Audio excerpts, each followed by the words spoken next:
Yəni siz sol gözünüzü itirmək üzrəsiniz. Sizi qorxutmaq istəmirəm, amma bunlar gerçəkdir. Nəsib bəy Balakəndən gəlir. Uzun müddətdir qlakoma damcıları istifadə edir və elə bilir ki, hər şey yaxşıdır. Gəldi müayinəyə, təzyiqinə baxdıq, təzyiq 36.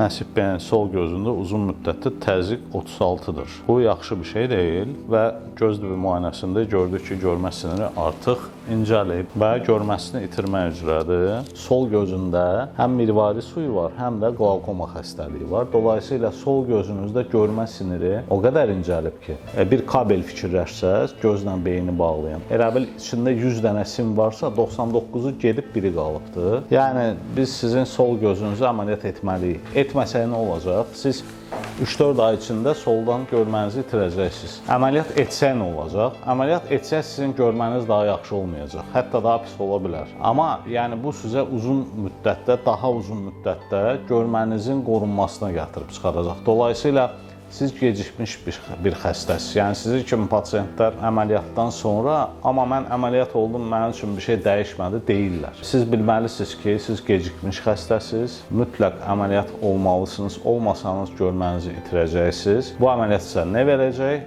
Bu əməliyyat sizə uzun müddətdə görmənizi itirməmə, qorunma kimi bir şey verir. Bəli.